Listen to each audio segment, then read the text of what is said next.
మనకిచ్చిన ఈ గొప్ప భాగ్యం. ప్రపంచంలో పేరు పొందిన ధనవంతులకు లేదు, ఉన్నత పదవులు కలిగిన వాళ్ళకు లేవు. ఎందుకనగా దేవుని సన్నిధిలో నిలుచుట ఒక గొప్ప భాగ్యం. ఆమేన్. Praise the lord. అవకాశాన్ని చాలామంది చేజార్చుకుంటూ ఉంటారు. వ్యక్తిగత విషయాలను బట్టి, వారి వ్యాపార సంబంధమైన వాటి విషయాలను బట్టి, ఈ లోక మనుగడ కొనసాగింపు విషయంలో దేవుని సన్నిధిని విడిచి పక్షిలాగా తిరుగుతూనే ఉంటారు. దేవుని సన్నిధి కాకుండా నువ్వు అనుభవించేది పరలోకములాగా ఉన్నా అది నరకంతో సమానమే. కాబట్టి దేవుని సన్నిధిని ఎవ్వరు కూడా నిర్లక్ష్య భావం కలిగి ఉండొద్దు. మరొక విషయం ఏంటంటే, సమయానికి మీరు ప్రభు సన్నిధిలో కనపడటం చాలా ప్రాముఖ్యం. మారాలి. ఆమేన్. బ్రతుకులను మార్చుకోకపోతే నష్టపోయేది మీరే. దేవుని సన్నిధికి నేను ఎప్పుడు వచ్చేదనా, ఆయన సన్నిధిని నేను ఎప్పుడు కనపడేదనా ఆతురత. ఎందుకంటే ఆయన సన్నిధిలో మేలులు ఉన్నాయి. ఆమేన్. ఆశీర్వాదాలు ఉన్నాయి, ఆరోగ్యం ఉంది, సమాధానం ఉంది. ఇవన్నీ మనం పోగొట్టుకుంటున్నాం చేతులారా. తెలిసి దేవునితో ఒక తీర్మానమై ఉండాలి. ఎప్పుడు కనపడేదనా.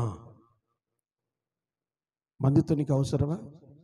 చర్చికి వచ్చినాక, మందిరానికి వచ్చిన తర్వాత జనాలతో అవసరమా? నీకు ఆయనకే సంబంధం. నువ్వు వచ్చినప్పుడు ఆయన ఉంటాడు అంతే. ఆయనతో మాట్లాడుకో, ఆయనను కనపరచు, ఆయనను స్తుతించు. ఓకేనా? స్తోత్రం చెప్దాం ఒకసారి.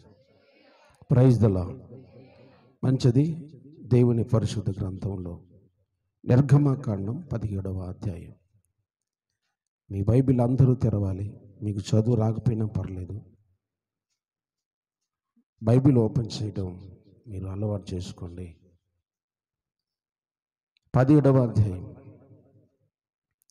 15వ వచనాన్ని మనం చదువుతాం. తరువాత మోషే ఒక బలిపీఠము కట్టి దానికి యెహోవా నిస్సి అని పేరు పెట్టి. చాలు. ప్రభునందు సహోదర సహోదరులారా, మానవుని యొక్క జీవితం కొంతమంది పెద్దలు సముద్రంతో పోల్చారు. సంసారం అంట సముద్రం లాంటిదట. సముద్రాన్నైనా ఈదొచ్చేమో కానీ సంసారాన్ని ఈదడం కష్టం అని పెద్దల అనుభవంతో చెప్పారు. మానవుని జీవితం కూడా సముద్రం లాంటిదే. ఆ సముద్రంలో మానవుడు ప్రయాణం చేస్తున్నప్పుడు చిన్న చిన్న అలలతో పాటు పెద్ద పెద్ద అలలు కూడా వస్తుంటాయి. ఆ అలల తాకిడికి జీవితం అనే ఓడ ఎక్కడ బద్దలైపోతుందోనన్న భయం మనిషి కలుగుతోంది. ఈ కష్టం నేను ఇక భరించలేకపోతున్నా, ఈ బాధలు నేను భరించలేకపోతున్నా, నా పని అయిపోయింది అనుకుంటూ ఉంటారు. ఈ పడవ ప్రయాణంలో, ఈ సముద్రపు జీవితంలో యేసు నీతో ఉంటే క్షేమముగా నువ్వు గమ్యస్థానం చేరతావు. ఆమేన్. దేవునికి మహిమ కలుగునుగాక. అందుకే పరిశుద్ధాత్మ దేవుడు నన్ను ప్రేరేపిస్తే నేను ఒక చరణం రాసుకున్నా. ఏమని రాసుకున్నాను? గమ్యము తెలియని పయనమై నా బ్రతుకు నావ సాగుతుంది. గమ్యము తెలియని పయనము నాది. ఎలా వెళుతున్నానో తెలియదు, ఎక్కడ ఆటుపోట్లు వస్తాయో తెలియదు. నా దరి నీవై దిగి వచ్చావు, నా గమ్యము నువ్వు చేర్చావు. స్తోత్రం కలుగునగాక. ఆమేన్. దేవునికి మహిమ. సరిగ్గా నడుస్తున్నాం అనుకుంటాం, కానీ లైఫ్ ఫెయిల్ అవుతుంది. ప్రాముఖ్యంగా క్రైస్తవులైన వారు గుర్తించుకోవలసిన విషయం ఏంటంటే, సముద్రం అనే ఈ ప్రయాణంలో నీ జీవితం ఆటుపోటులలో ప్రయాణం సాగిన, భయంకరమైన అలలు వచ్చి నిన్ను అలజడి రేపిన, నీ వాడలో నీ బ్రతుకులో క్రీస్తు ఉంటే సద్దనిచ్చి ప్రయాణం కొనసాగిస్తాడు. ఆమేన్. యేసు ప్రభు శిష్యుల ప్రయాణంలో యేసు ఉన్నాడు గనక ఆ ఓడ బద్దలు కాలేదు, అలలు వాడును ముంచి వేయలేదు, దేవుడు వాటిని అణిచివేశాడు. ఈ మానవ ప్రయాణం ఎన్నో కష్టాలతో నష్టాలతో కొనసాగిస్తున్నావు.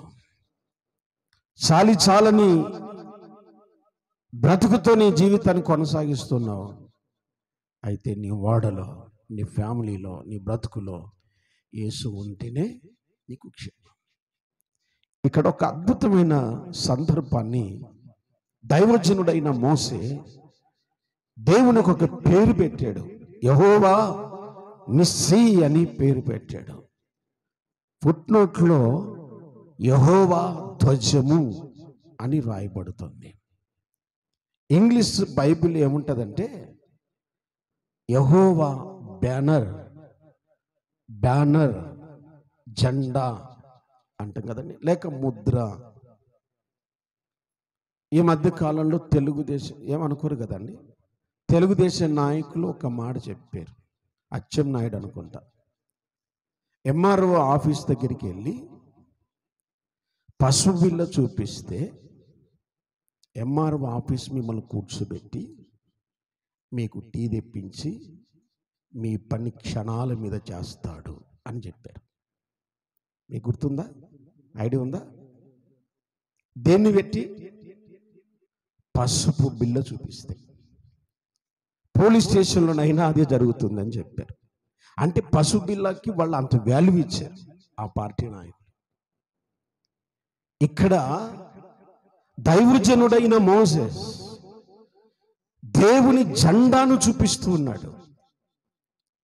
ఈ బ్యానర్ కింద ఎవరైతే ఉంటారో, ఈ బ్యానరు క్రింద ఎవరైతే తమ జీవితాన్ని కొనసాగిస్తారో, దేవుడు వారికి ధ్వజమై ఉంటాడు. స్తోత్రం కలుగునగాక.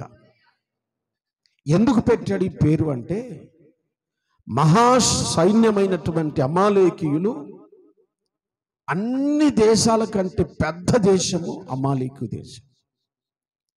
ఈ అమాలేకీయులు చిన్న దేశమైన ఇజ్రాయేలు మీద యుద్ధానికి రెడీ అయిపోయారు. యుద్ధ రంగములు అందరూ కూడా ఉన్నారు.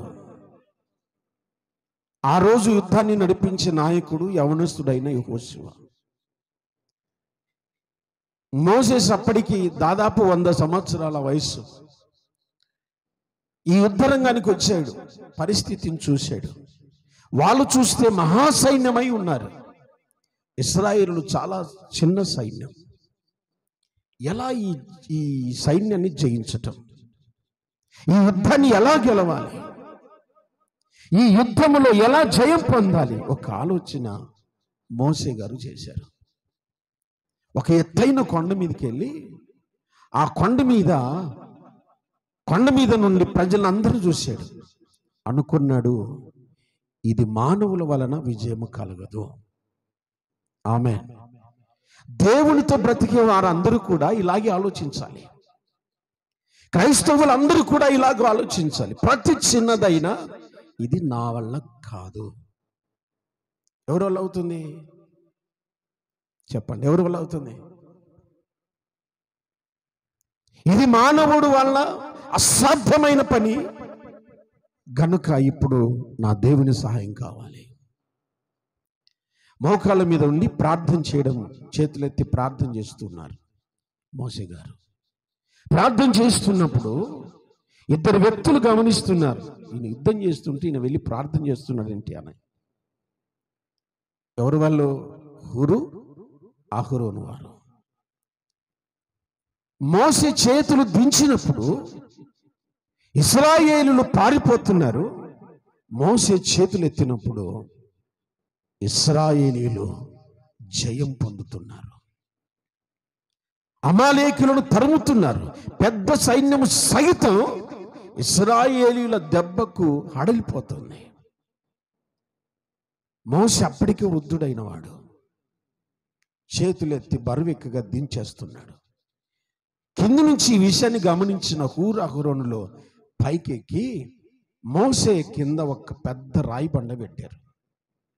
మోకాళ్ళ కింద వారి ఇరువురు చేతులు, మోసే గారి చేతులు ఇరువురు భుజాల మీద వేసుకున్నారు. ఇట్లాగా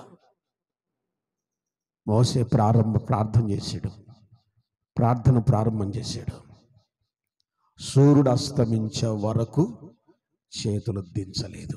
ఆమేన్. సాతాను ఓడిపోయే వరకు చేతులు దించలేదు. అమాలేకులు పారిపోయే వరకు చేతులు దించలేదు. మొత్తానికి ఇశ్రాయేలుకు విజయం వచ్చింది. ఈ విజయము దేవుడిచ్చాడు. గట్టిగా చప్పట్లు కొడదాం. దేవునికి మహిమ కలుగునుగాక.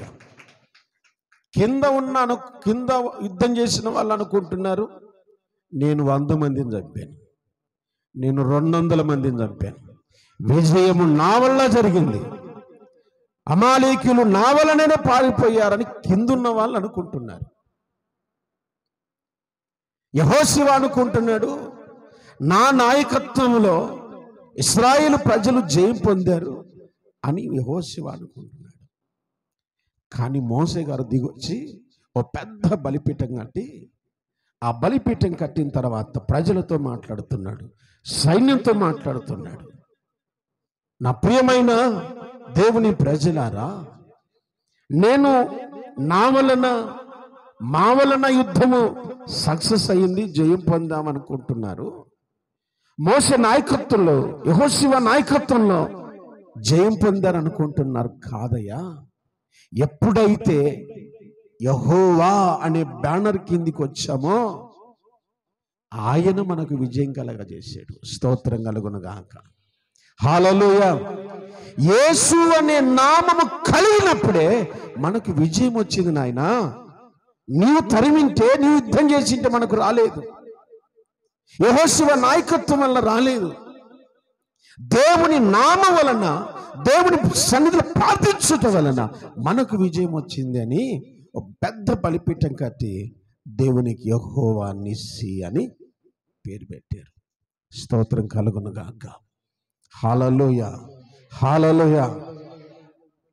నీ జీవితం ఒక యుద్ధ రంగం.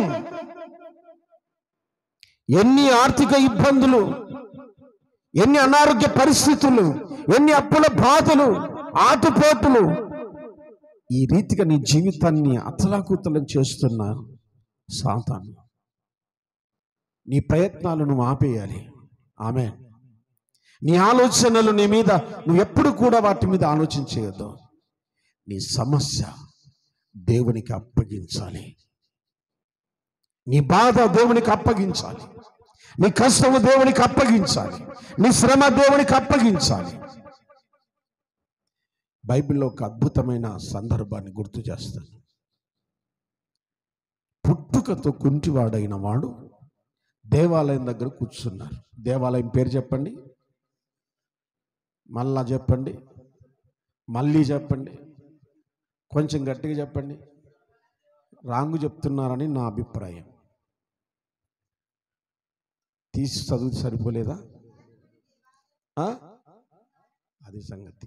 సుందరం కాదు, శృంగారం అనే ఆ దేవాలయం పేరు మీరు మర్చిపోకూడదు. ఆమేన్ చెప్పండి. హల్లెలూయా, హల్లెలూయా. కొందరు దేవాలయాల పేర్లు గుర్తుపెట్టుకుంటారు. నా యేసు కృపా మందిరం కాడికి పోవాలంటే ఏం చేయాలన్నా, ఎలా వెళ్ళాలంటే చక్కగా వెళ్ళు. ఆడొకటి ఏం కనపడుతుంది, ఏడన్నా కానాల గురించి రోడ్డు మీద అడ్రస్ అడిగినారు. రోడ్డు మీద అడ్రస్ అడిగినారు. ఆ సందులో యేసుకృప మందిరానికి వెళ్ళాలంటే ఎలా వెళ్ళాలి? చక్కగా వెళుతూ ఉంటే ఆడొకటి కనపడుతుంది. ఏందది? ఆ గుడి అయితే గుర్తుంటుంది. చక్కగా పోవద్దు, ఇట్లా తిరిగితే ఆ లాస్ట్కు ఉంటుంది యేసుకృప మందిరం. ఇది అడ్రస్. ఒక ఊరికి నేను వివాహానికి వెళ్ళాను. అది అనంతపురం జిల్లా. పెద్ద దేవాలయం కట్టాడు పాస్టర్ గారు, చాలా అందంగా కట్టారు. ప్రార్థన మందిరం, యేసుక్రీస్తు సంఘము ప్రార్థన మందిరం అని రాశారు. కింద ఏం రాశారు చెప్పనా? అంకాలమ్మ గుడి ప్రక్కన అని రాశాడు. ఏం పేరు? ప్రార్థన మందిరం పెట్టో బాగానే ఉంది, మళ్ళీ అంకాలం ఏంటి? బైబిల్ చెప్తుంది నిర్గమకాండంలో అన్య దేవతల పేరు ఉచ్చరించొద్దు అని. అన్య దేవతల పేరు ఉచ్చరించి ఎందుకు బాప్తిసం ఇచ్చేటప్పుడు పేరు మారుస్తారు అంటే, అది అన్యుల పేరు కనుక ఇక నుంచి ఆ పేరు పిలవకూడదని దేవుడు పేరు మార్పించేశాడు.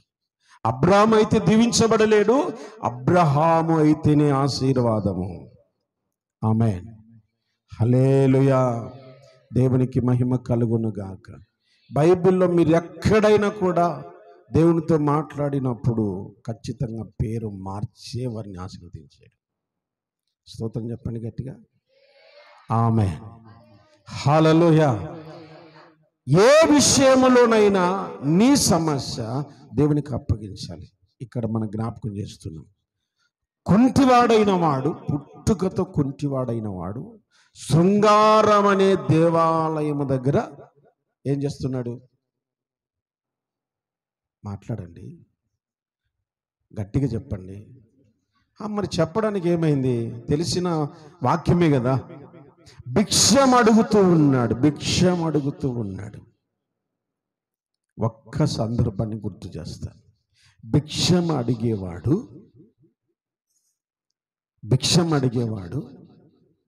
ఎప్పుడు ఒకే ఊరికి వస్తాడా? ఏం మాట్లాడరు? ఈరోజు కానాలు అయితే రేపు ఇంకొక ఊరు చూసుకుంటాడు. రోజు ఒక ఊరు టార్గెట్ పెట్టుకుంటాడు. రోజు ఈ ఊరికి వచ్చారనుకోండి, ఎవడు బిచ్చం వేయడు. చేస్తారా? శృంగారం అనే దేవాలయం దగ్గర ఇంచుమించు మధ్యాహ్నము 3 గంటల సమయంలో ఆ దేవాలయం దగ్గర భిక్షం అడుక్కోవటానికి కూర్చున్నాడు. ఆ మాట మనం చదివితే బాగుంటుంది అనుకుంటా. ప్రతి దినము అనే మాట ఉంటుంది అక్కడ.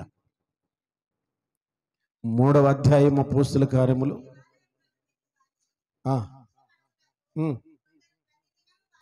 ప్రతి దినము అదే దేవాలయం దగ్గర కూర్చోబెడతారట వాడిని. ఎంత విచిత్రమో! స్తోత్రం చెప్పండి, హల్లెలూయా.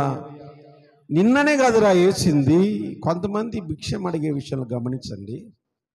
మనల్ని అడుక్కొని ఉంటారు, మనం వేసి ఉంటాం. మనం ఏదో పని ఉండి మళ్ళీ ఆ గుంపు దగ్గరికి పోయి ఉంటాం. మళ్ళీ భిక్షగాడు అక్కడికి కూడా వచ్చి అయ్యా అంటాడు. అప్పుడేమంటాం? ఇప్పుడే కదరా వేసింది, అక్కడ ఇప్పుడే కదా నాన్న ఇచ్చింది అంటాం కదా. ప్రతిరోజు దేవాలయం దగ్గర, అదే దేవాలయం దగ్గర ఏం చేస్తున్నాడు? భిక్షం అడుక్కోవటానికి కూర్చున్నాడు. మంచిదే, దేవాలయం దగ్గర భిక్షం అడుక్కోవటానికి కూర్చోవటం మంచిదే. సరే, ఆ రీతిగా ఉండగా ఆ సమయంలో 2 దైవజనులు అక్కడికి ప్రయాణం కట్టారు. ప్రార్థన మందిరానికి కట్టారు. ప్రార్థన మందిరానికి బయలుదేరారు. ఎవరు వారి పేరు చెప్పండి, గట్టిగా చెప్పండి. ప్రైజ్ ద లార్డ్, హల్లెలూయా, హల్లెలూయా. దీన్ని బట్టి నాకు ఏమర్థమైంది అంటే, విశ్వాసుల కంటే సేవకుల కంటే భిక్షగాళ్ళే ముందు మందిరానికి వస్తున్నారు కదా.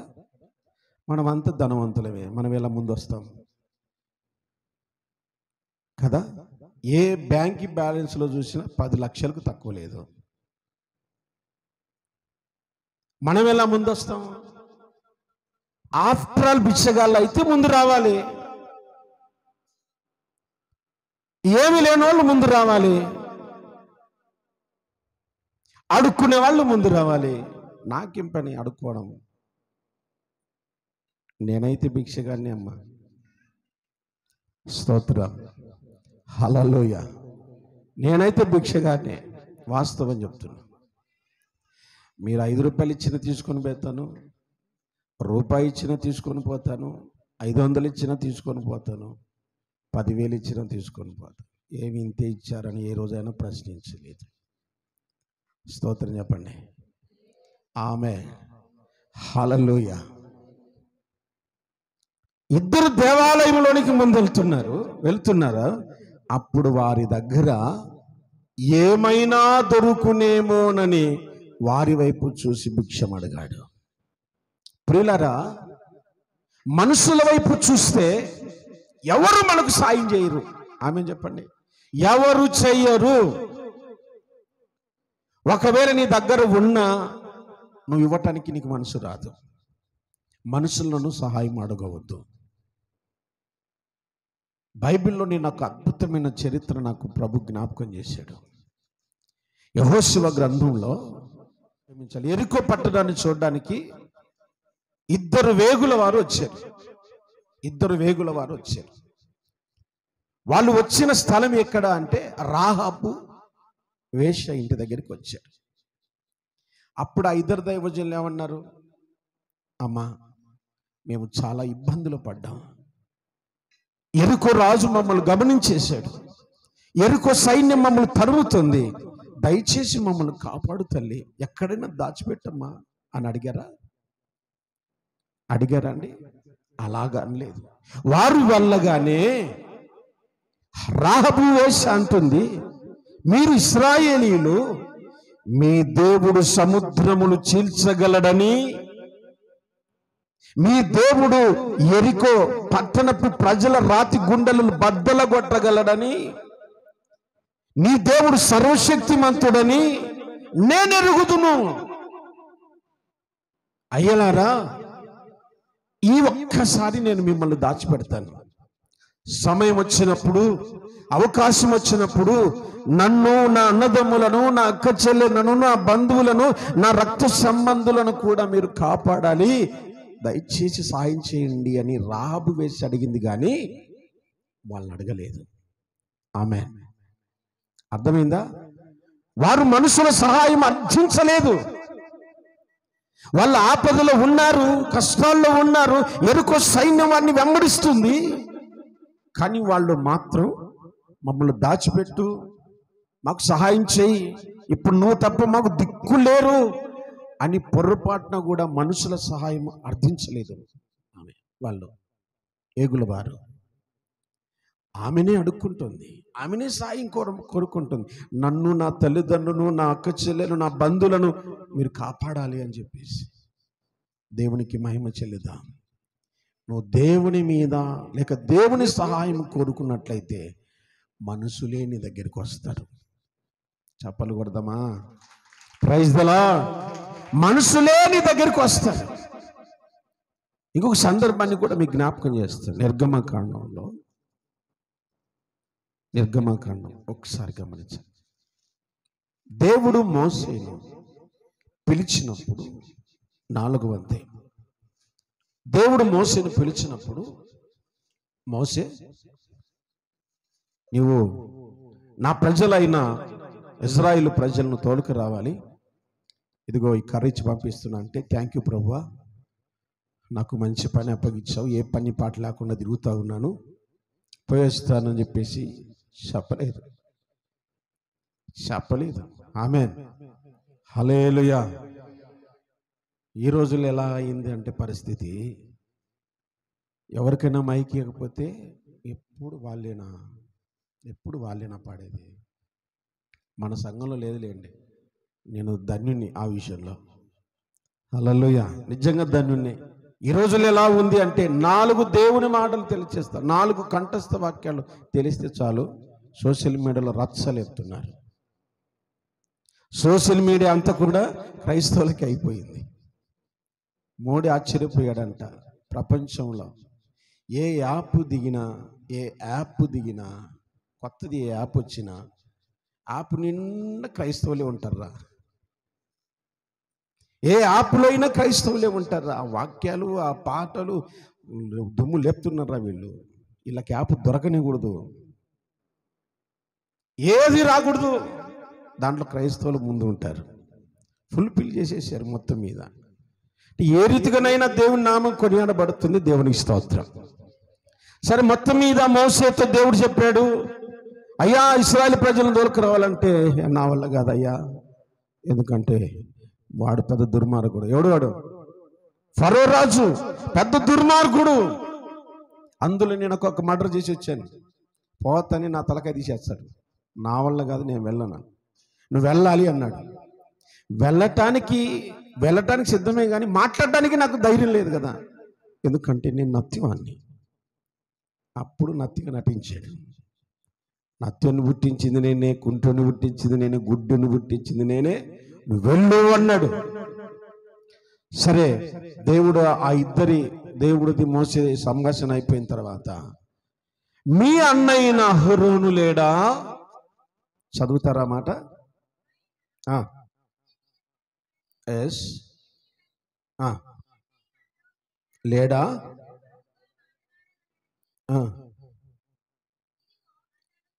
చూసారా, నువ్వు వెళ్ళాల్సిన అక్కర్లేదు మోసే, నువ్వు వెళ్ళాల్సిన అక్కర్లేదు మీ అన్న దగ్గరికి. మీ అన్న బాగా మాట్లాడగలడు గనక. చాలా మంది కదా రాజకీయ నాయకుల దగ్గర, ఈ బ్రదర్ చాలా బాగా మాట్లాడతాను, తొలగిపోతే బాగుంటుంది. ఆఫీసర్ దగ్గర ఈ బ్రదర్ బాగా మాట్లాడితే, ఈ బ్రదర్ని దొరికి బాగుంటుంది. అక్కడ మీరు బాగా మాట్లాడతారు, మీరు ప్రసంగం చేయండి. మీరు బాగా మాట్లాడతారు, మీరు మాట్లాడండి అని చెప్తా ఉంటారు కదా. దేవుని వాక్యం చెప్తుంది అంటే చెప్పన, దేవుని మీద ఆధారపడేవాడు, దేవుని సాయం కోరుకున్న వాని దగ్గరికి వాళ్ళే వస్తారట. Praise the lord. నేను మాట్లాడతాను రా బ్రదర్ అని అహరోను మోసేని పిలుచుకోబోతున్నాడు. నేను మాట్లాడతారా, అతడే నిన్ను ఎదుర్కొను, నువ్వు వెళ్ళాల్సిన అక్కర్లేదు. నీకేం అవసరమో అదే నీ దగ్గరికి వస్తుంది, ఎలా అయినా వస్తుంది. స్తోత్రం. Praise the Lord. ఉదాహరణకి జ్ఞాపకం చేస్తున్నాను, ఆ దేశం అంతా కరువే, 3.5 సంవత్సరాలు సుక్క నీళ్లు లేవు. దారుణం కదండి. ఒకసారి ఆలోచించండి, చుక్క నీళ్లు లేవు, 3.5 సంవత్సరాలు వర్షం చుక్క లేదు. అరబ్బు ఆ ప్రాంతంలో గత వారం కూడా మీకు జ్ఞాపకం చేశాను, నీళ్లు పడితే వాళ్ళకు పెద్ద పండగ. అక్కడ అన్ని ఏ బావులు వస్తాయి? పెట్రోల్ బావులు వస్తాయి కదా. నాకు ఆశ్చర్యం ఎక్కడ అంటే, వాళ్ళ స్నానానికి ఎలా అని ఆశ్చర్యం.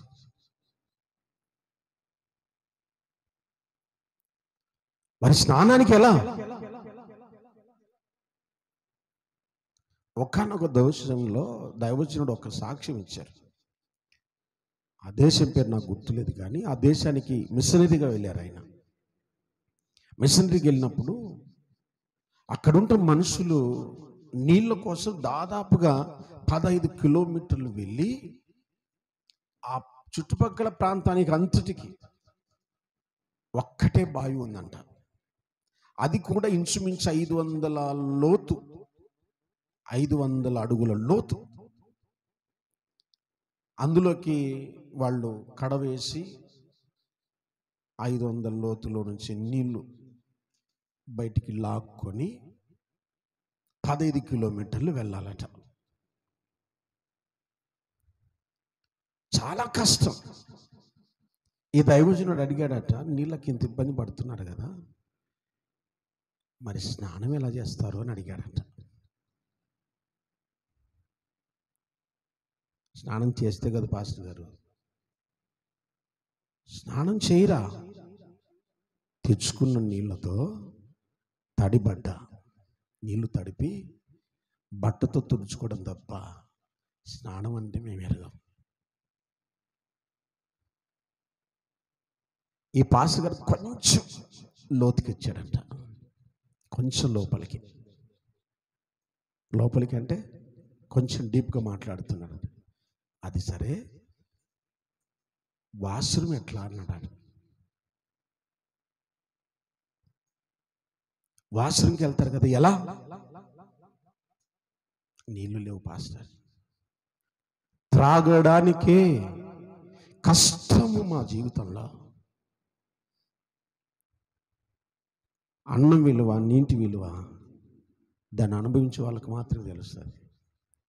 మనోళ్ళు వండేసి పిండేసి ఇంకా దాన్ని పాచిపెట్టి, దయచేసి ఆ పని మాత్రం చేయొద్దండి. ఎలా చేస్తారని అడిగితే అడవిలోకి వెళ్ళి ఆకులు వాడుకుంటామండి. పేపర్ కూడా మాకు దొరకదండి. ఇది మా జీవితం. లైటింగ్ చీకటి. ఈ రోజు వరకు కూడా హల్లెలూయా. నువ్వు దేవుని మీద ఆధారపడితే సమస్యలు నీ యొద్ద నుండి తొలగిపోయి మేలు నిన్ను వెతుక్కుంటూ వస్తుంది. ఆమేన్. మేలు నిన్ను వెతుక్కుంటూ వస్తుంది. మనుషుల మీద నువ్వు ఆధారపడ్డావా? మనుషులు తప్పించుకొని పారిపోతారు తప్ప నీకు మేలు కలగదు. ఆయన బ్యానర్ కింద రా. వాళ్ళు అన్నారు, పేతురు యోహాను అన్నారు, నాజరేయుడైన యేసుక్రీస్తు నామములో లేచినడు అన్నారు. ఆమేన్. ఆ పవర్, ఆ బ్యానర్ ఎప్పుడైతే ఆ వ్యక్తి దగ్గర పెట్టారో దైవజనులు, వాడు స్వస్థత పొందాడు. ఎప్పటి నుంచి అయ్యా నీ బాధ? తల్లి గర్భములో నుండే నా బాధ. పుట్టుకతో నేను కుంటివాణ్ణి, పుట్టుకతో కుంటివాణ్ణైన వాణ్ణి సైతం యేసు అనే నామం మాత్రమే స్వస్థపరిచింది. ఆమేన్.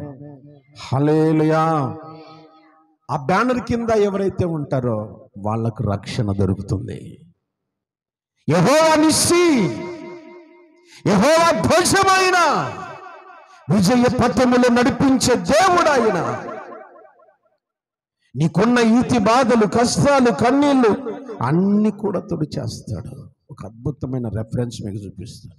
యోహాను సువార్త 14:14. యోహాను సువార్త 14:14.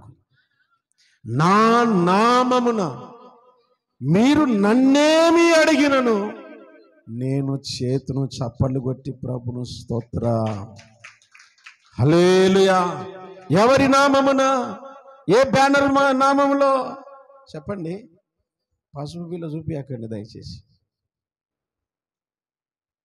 జెండాలు పట్టుకొని తిరుగుతూ ఉంటాం కదండి. ఆ జెండా ఏ జెండా?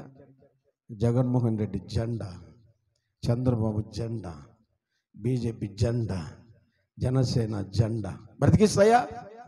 తగలబెడతాయి అవి. నేను మీకు అన్ని మీ మేలు కోరి చెప్తున్నా. దయచేసి వాటి కింద మీరు బ్రతకొద్దు.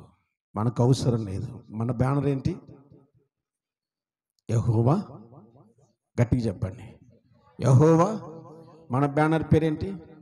స్తోత్రం కలుగునుగాక. మన యేసు కృప బ్యానర్ పేరేంటి? యేసు కృప. దాని కింద బ్రతికేయండి, ఆశీర్వదించబడతాం. ఇక్కడ ఆయన బ్యానర్ పట్టుకున్న వాళ్ళు, ఆయన పేరు కలిగిన వాళ్ళు, ఆయన నామం కలిగిన వాళ్ళు, దేవుడు అంటున్నాడు, ఏమి అడిగినా ఇచ్చేస్తాను. స్తోత్రం చెప్పండి, గట్టిగా చెప్పండి. హల్లెలూయా, హల్లెలూయా. వాయిదా వేయడు, టైం చెప్పడు. అడిగిన క్షణములోనే ప్రభువు సాయించడానికి ఇష్టపడుతున్నాడు. కానీ నీ మనసు విశ్వాసంతో ఆయనను అడగాలి, ఆయనను ఆనుకుని అడగాలి, ఆయన నమ్మి అడగాలి. దయచేసి మీకు మరలా గుర్తు చేస్తున్నా, ఒకవేళ అభిమానం ఉంటే ఉండనివ్వండి, అభిమానం ఉండనివ్వండి. కానీ వాళ్ళ బ్యానర్లు పట్టుకొని, ఆయన బ్యానర్లు పెట్టుకొని మాత్రం తిరుగుదాం. లక్షణంగా యేసు అనే నామం కలిగి బ్రతుకు. నీ చుట్టూ దురాత్మలు వెంటబడుతుంటాయి, నీకు తెలుసో తెలియదు. ఎఫెసీ 6:12 అదే రాయబడుతుంది. మనం పోరాడునది శరీరులతో కాదు, ప్రస్తుత అంధకార సంబంధులకు లోకనాథులతోనూ దురాత్మ సమూహముతోనూ ఆకాశ మండలమందున్న సమూహముతోనూ పోరాడుతున్నా. అవన్నీ కూడా ఏం చేస్తుంటాయి? నిన్ను ఫాలో అవుతుంటాయి. అప్పుడు నీకు దగ్గర ఏముండాలి? ఏ బ్యానర్ ఉండాలి? ఆ పేరు ఉంటే చాలు. జీసస్ అనే పేరు ఉంటే చాలు. ఆ పేరు కలిగి ఉంటే చాలు. ఏమవుతాయి తెలుసా? నిన్ను వెంబడించుకున్నవన్నీ కూడా పారిపోతాయి. దైవజనుడైన యాసన్ గారు ఒక అద్భుతమైన పాట రాశారు. యేసుని నామం ఉచ్చరింపగానే సాతానుని సైన్యము వణుకుచున్నది, వ్యాధుల బలము నిర్మూలమైనది, జయం పొందెడి నామమును. అది సంగతి. ఎప్పుడు? నమ్మినప్పుడు. ఆ పేరు కింద నువ్వు బ్రతకాలి. అయ్యా యెహోషువా నా నాయకత్వంలో జయం పొందాను నువ్వు అనుకోవద్దు. సైనికులారా, నేను కష్టపడ్డాను, శ్రమ పడ్డాను, యుద్ధం చేశాను గనుక జయం పొందాను అనుకోవద్దు. ఇది యెహోవా ఇచ్చిన విజయం. ఆమేన్. అందుకే బలిపీఠం కట్టి ఏం పేరు పెట్టాడైనా? యెహోవా నిస్సి అని పేరు పెట్టాడు. మనుషుల సహాయం నీకు అక్కర్లేదు. దేవుని మీద ఆధారపడండి, దేవుని మీద ఆధారపడండి. చిన్న సాక్ష్యం చెప్పి నేను ప్రార్థన చేస్తా. అది మంచి క్రిస్టియన్ ఫ్యామిలీ. వాళ్ళు చాలా భక్తిపరులైన వాళ్ళు. ఏదైనా జబ్బు వచ్చినా కూడా హాస్పిటల్కి వెళ్ళాలంటే భయం. ఎందుకు భయము అంటే, ఈ రోజుల్లో సిరంజి తీసి సిరంజి పరేస్తున్నారు. ఆ రోజుల్లో సిరంజిలు వేడి చేసి అదే సిరంజి వాళ్ళకు చెక్కి మళ్ళీ తీసి మళ్ళీ వేరే వాళ్ళకి చెక్కి మళ్ళీ తీసి మళ్ళీ వేరే వాళ్ళకి చెక్కేవాళ్ళు. ఐడియా ఉందా మీకు? అనుభవించిన వాళ్ళకి ఐడియా ఉంటుంది. ఆ సూది మొద్దు పోయి ఉంటుంది, ఒక్కొక్కసారి లోపలికి దిగదు కదా. ఇప్పుడు మాత్రం ఆ నీడిల్స్ పారేస్తున్నారులేండి. ఆ రోజుల్లో భయంకరమైన వ్యాధులు వచ్చినా, జ్వరాలు వచ్చినా, లేక దగ్గులు వచ్చినా హాస్పిటల్కి వెళ్ళాలంటే భయపడేవాళ్ళు. పైగా క్రిస్టియన్ ఫ్యామిలీ. ఒక చిన్న పాపకి జ్వరం వచ్చిందంట. కాస్త మజ్జిగన్నం తిన్నమా తగ్గిపోతుంది అని చెప్పారు. లేదు డాడీ నా వల్ల కాదు అని చెప్పారు ఆ పాప. సరే అని చెప్పేసి వాళ్ళు ఏం చేశారు? వండుకున్న అన్నం అలాగే పెట్టేశారు. కుటుంబం అంతా బిడ్డ చుట్టూ చేరి ప్రార్థన చేయడం మొదలుపెట్టారు. రాత్రి 10 గంటలకు మోకరించారు. ఏ 2, 3 అయింది టైం. ప్రార్థన చేస్తూనే ఉన్నారట. మొత్తం మీద తెల్లవారుజాముకంతా ఆ బిడ్డకున్న జ్వరము దేవుని మహాకృపను బట్టి పోయింది. Praise the Lord. ఇప్పుడేమో హల్లెలూయా అంటారు. మనకు జ్వరం వచ్చి మాత్రం సంఖకు తగిలించుకొని పిల్లల్ని వెళ్తే తప్పేం లేదులేండి, ఎవరి విశ్వాసం వాళ్ళది. కానీ దేవుని మీద ఆధారపడమని చెప్తున్నా. తెల్లారిన తర్వాత ఇంటి పక్కన అయినా ఏంటి రాత్రి అంతా ప్రార్థన చేస్తున్నారే అని అడిగాడట. పాపకు జ్వరం వచ్చింది, హాస్పిటల్కి వెళ్ళాలంటే పరిస్థితులు కూడా బాగలేవు, అందుకే పైగా డబ్బులు కూడా లేవు నా దగ్గర, నేను దేవుని మీద ఆధారపడేవాడిని కదా, నీకు తెలియదు ఏమంటే మేము కూడా పోతాం అబ్బా చర్చికి, మేము కూడా పోతాం ఎందుకు పోము చర్చికి, మరి రాత్రంతా చేయాలన్నా ప్రార్థన అని అన్నాడట. నా విశ్వాసం సర్లే కానీ పాపకు బాగుందా? తగ్గిపోయింది జ్వరం. తగ్గిపోయిందా? ఎట్ట తగ్గిపోయింది? రాత్రంతా ప్రార్థన చేస్తే తగ్గకుండా ఎలా ఉంటుంది? ఆమె చెప్పండి. హల్లెలూయా. పాపకు జ్వరం వస్తే ఏం చేయాలి? హాస్పిటల్కి ఎత్తుకుపోవాలి కదా. ప్రార్థనలో పెట్టండి కాసేపు, ప్రార్థనలో పెట్టండి కాసేపు. 1 గంట సేపు తల్లి తండ్రి ఇద్దరు కూడా బిడ్డ దగ్గర కూడుకొని మోకరించి ప్రార్థన చేయండి. ఏ పాటు సంబంధమైనదో, ఏ చీకటి సంబంధమైనదో ఆ బిడ్డకు జ్వరం కలగజేసిందేమో. మాటలకు పోయేది కార్యమో అది. మనకేం తెలుసండి? దేవునికి అప్పగించామా, దేవుని మీద ఆధారపడ్డామా, బలహీనతలన్నీ దేవుడు తీసేస్తాడు. స్తోత్రం. Praise the Lord. సమస్య పెద్దగా అయినప్పుడు సేవకులకు ఫోన్ చేసి, అన్న పరిస్థితి ఇలా ఉంది, చాలా కష్టమైంది, బతుకుతారో లేదో అంటారు.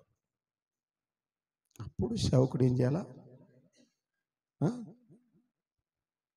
నేనంటాను, ఆ స్థితి వచ్చే వరకు ఉండకుండా ముందే యేసయ్యకు నువ్వు అప్పగించావనుకో, యెహోవా ధ్వజమై నిలుస్తాడు. Praise the lord. Praise the lord. Hallelujah. విజయం పొందే వరకు చేతులు దించలేదు. అది ప్రార్థన అంటే. ఈరోజు డబ్బు ఉంది, పరిగెత్తుతావు. తెలిసిన డాక్టర్లు ఉన్నాడు, పరిగెత్తుతావు. అధికారం ఉంది, పరిగెత్తుతావు. ఒక్కరోజు ఏమీ ఉండదు నీ దగ్గర, రూపాయి కూడా ఉండదు. అందుకే ఇప్పుడే ఆధారపడు దేవుని మీద. స్తోత్రం. ఈ రోజు నుంచి యెహోవా ధ్వజముగా కలిగి బ్రతుకు. అట్టి కృప దేవుడు మనకిచ్చును గాక.